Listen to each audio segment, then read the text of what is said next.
الشما السلام عليكم ورحمة الله وبركاته. إلمان آياتهم فقودي وجرتن تجيسن بكم جرتني في لفما جرتن كم تنا جنجي ربي بلا بودا سن اسم براجراتو توني أمساتية يروهم داتي إن شاء الله.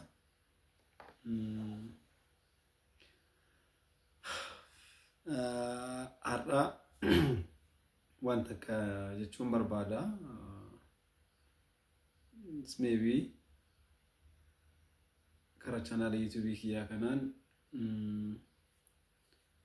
emoji koti emoji wonu birato jitamni jechuudha akkasumas dhimma wantoota garaagaraa kan bakka biraatti isin bitaman illee akkasumas sagantaawwan biizinasii baay'ee garaagaraa soofnee jirra waan agarraa soofnisan keessa namni irraa fayyadames maybe nama muraasa nam tokko lama sadii afur shan waan hin genne nama kuma hedduu san keessa jechuu kooti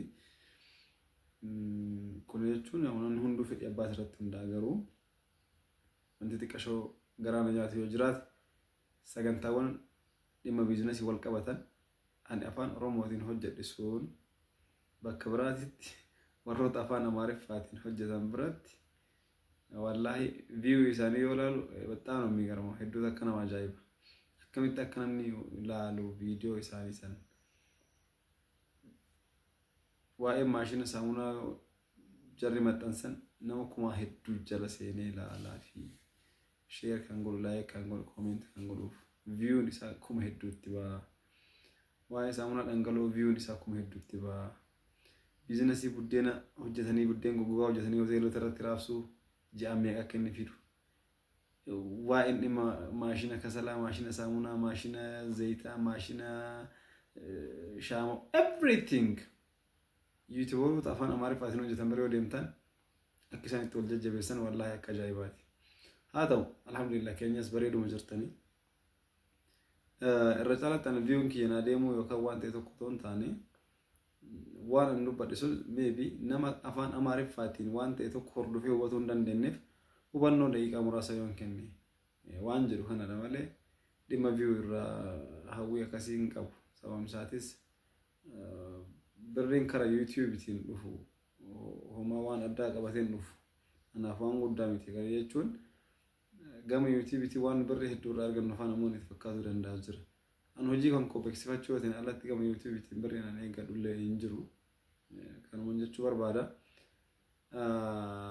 har'a gama ijoo dubbii kiyyaatti waan as deebi'u warra Itoophiyaa kana keessa biyya kana keessa jiran namoota hedduu na ajaa'iba bilbili guyyuruu naa bilbilama ni bilbilamaa tareen kaasuu dhabuu danda'a waan sababa waan tokko tokkootiif kan jiraachuutiin yookaan bilbila haaraa fi haa ta'u wajjin wal qabate waan tokko tokko ni kaasuu dhabuu danda'a si'a tokko si'a lama bilbilanii si'a sadaffaa irratti koomentii ulfaataa wayii ka'an koomentii osoo hin taane meeseejii kallattii maal jechuudha gariin na arrabsaa garii waa wayii jedhaa kolfeetu malee isan beeku isiin beeku waan ta'eef eenyu ati turee wayitan meeseejii faargu eenyu ati maal barbaadeetti faa jedhee kana deebisee meeseejii barreessaaf sii galee san booda naa bilbilan amma asirra deebi'een kaasaa inaasaan hojiin isin bira maaltu jira faanaan jedha inni reef na arrabse sun yookaan meeseejiidha waa waynaan jedha bilbila keessan TikTok irraa arganne maalli namatu hin erge hojii isin bira maal faatu jiru hojii akkamii faa qabdan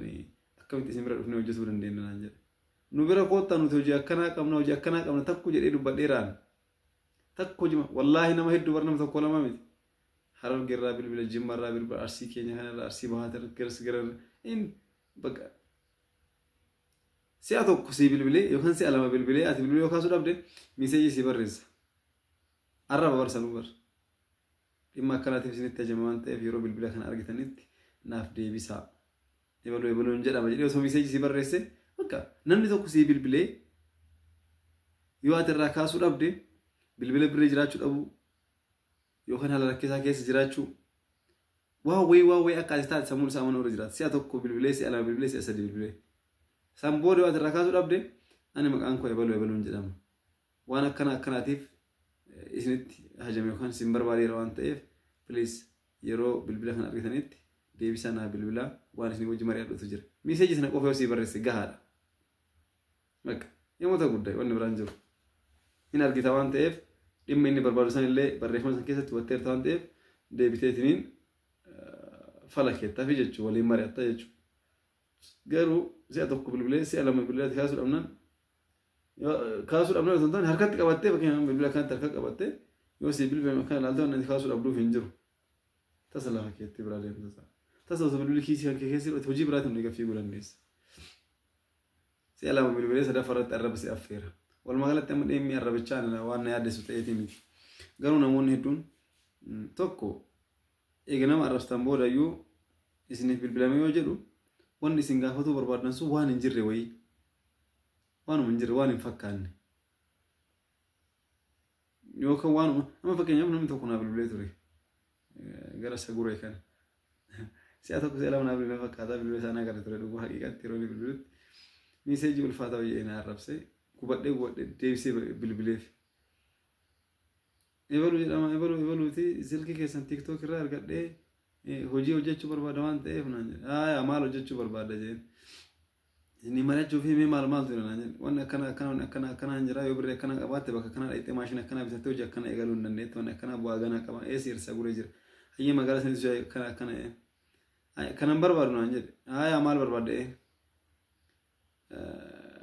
Maddaa hojjechuu barbaada. Maddaa birrii meeqa na gaafata naan jedhe. Yoo maddaa kana beeytan isin maal jettanii warri biyya arabaa jirtan kun bakka konkolaataawwan dhaqaniitiin gaazarraa waraabbatan kana. Asitti raabsaa boba'aa jechuun walumaa galatti. Raabsaa boba'aa kana dhaabbatuma guddaan jira makiina maaliin kun guutuun dhaqeetiin gaazarraa waraabbatu kana. Isa hojjechuu barbaada waan ta'eef kaapitaala gamna gaafata naan jedhe. Okay. Kaapitaala kanaa yoo qabaatte maybe an herreega waan kana ammatti qabatamatti kana jedhee si himuu hin danda'u. Lammata mootuyyuu isa san hojjechuudhaaf tokko akka investaraatitti abbaa qabeenya cimaa miiliyooneraa ta'uu sirra jiraata. Miiliyooneraa yoo taate waan san hojjechuudhaaf heeyyamni kasii kennamu sadarkaa aanatitti yookiin sadarkaa godinaatitti miti yookiin sadarkaa oromiyaatitti yookiin immoo sadarkaa federaalaatitti.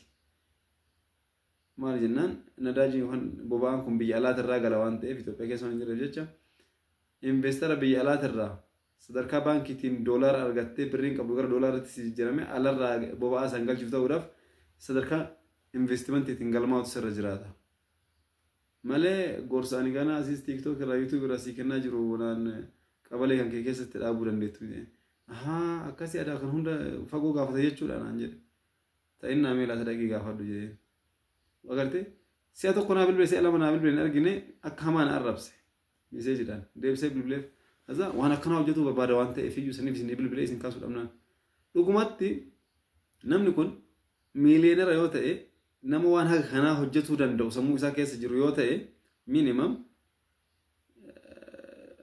qabeenyi isaa miliyoona 100 miliyoona 200 fa'aa sanii ol ta'utu irra jiraata yoo xiqqaate mana kaapitaal isaa mana miliyoona 100 olii ta'utu irra jiraata.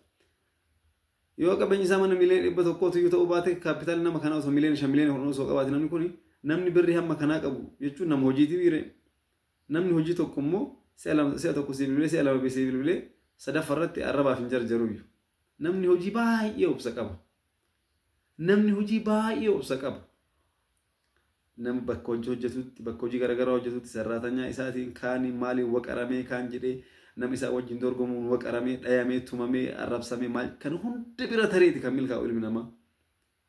Namni kan hunda bira tareetiin milkaa'e tokko si'a tokko bilbilee si'a lama bilbilee sadaffaarratti arrabaan sin dubbisu. Kun maal agarsiisa? Hojiin maal akka ta'e nama hin beeknee fi nama hojii keessa iyyuu hin jirre ta'u agarsiisa. Inni biraa immoo ammallee waan raajuu keessaa naa bilbilanii maal barbaaddanii maal isin gargaaru jedhanii. Ani akkasii Wallaggarraan si bilbilaa, ani Shawaa Kibba Lixaa Walii Sorraan si bilbilaa, ani Lubbaa Booranaan si bilbilaa. Isin bira hojii maaltu jira? Maal agartanii dhuftan YouTube irratti immoo TikTok irratti hojii ni jira yoo jettan. Ani barra hojiin ani hojjedhan hojii dhuunfaan hojjedha. Sigalee dhaabbata maallaqa namaa liqeessuu miti ani. Dhaabbata bilisaa waa namaa godhuu miti ani. Anuu nama gartee waan beeku namaa himaa yoo namni sun dhufee waa isanirraa waan nagaafate ragaa qabatamaa kennaa fi yoo inni maashinoota sannii waan akka isan barbaadu immoo gara maashinoonni jiran isa erguu maashinoota ani isaa dhiyeessuu danda'u jiraate immoo kallattiin ani isaa dhiyeessuu danda'udha. Malee an investara yookaan miliyoonera akkasiisanii miti.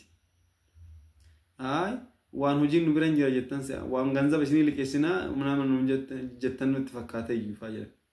Akka waan ani maallaqa illee isin liqeessina hojiin gaatuma bira jira maashinoota natsaadhaan isin kennine hojjettanii nu kafaltanii akka waan jedhanii agartanii wallaahi wallaahi hedduun nama akkaataa sanitti irra deddeebiin na gaafata ibni hanga kaleessaa tanatti nama kaleessa namni tokko naa bilbilee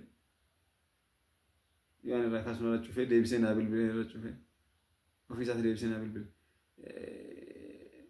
isin obbo Baluudhaan jedhee obbo Baluudha jedhee isin maal nama gargaartu naan jedhe maal barbaadan jedhee ay hojii tokko tokko of biraa hin qabna waan jettanii hojii akkamitti isin bira jira akkamitti hojjechuu dandeenya dokumentii nu gaafatamu maal nu gaafatamu dhimmummaan ani hojiin na bira ni jira jedhe takku dubbadheen beekwaan hojii hin qabna nu biratti isin qacarraa yookaan immoo waan akkana isin goona waan jedhu dubbadheen beekwaan garuu maal jechuu barbaade walumaa galatti ergaan dubbii kiyya viidiyoo tokko yoo dhaggeeffatu ilmi namaa jalqabarra hamma xumuraatti waan dhaggeeffatiin achi keessatti ragaa qabatama yookaan ragaa guutuu argachuu hin danda'u. Kanaaf jecha ragaa guutuu argattee onneedha waan sanirraa waan viidiyoo laalsanirraa beekumsa fudhattee ba'uudhaaf viidiyoo sana laaltee xumuruusirra jiraatan keessa dhumaatti. Si galee waan akkasaniiti inshaallah wantoota baay'eedha namoota biyya alaa jirtan qofa osoo hin taane kan biyya keessa illee akkuma kanatti azaabuma. So inshaallah as the next boodanarra immoo inshaallah gama bariisaa irratti yoo rabbi jedhe viidiyoo akkasiniif maxxansuu jira viidiyoo san dhimma waan tokkootirra viidiyoo bareedduu tokko jedheen ture inshaallah viidiyoo san immoo booda isinii maxxansaa amma viidiyoo sun isin bira geettu immoo namoonni si'a tokko si'a lama bilbiltanii sadaffarratti miiseejii arrabaa nama affeertan ulfaadhaa galatoomaa isin jaalannaa isin kabajnaa sababni isaatis nu dallansiisuuf yaaluun keessan itti nu jabeessaa jira waan ta'eef akka dammaqnu nu godhaa jira waan ta'eef jechuun barbaada isinin jaalladhaa isinin kabaja ilmaan ayyaa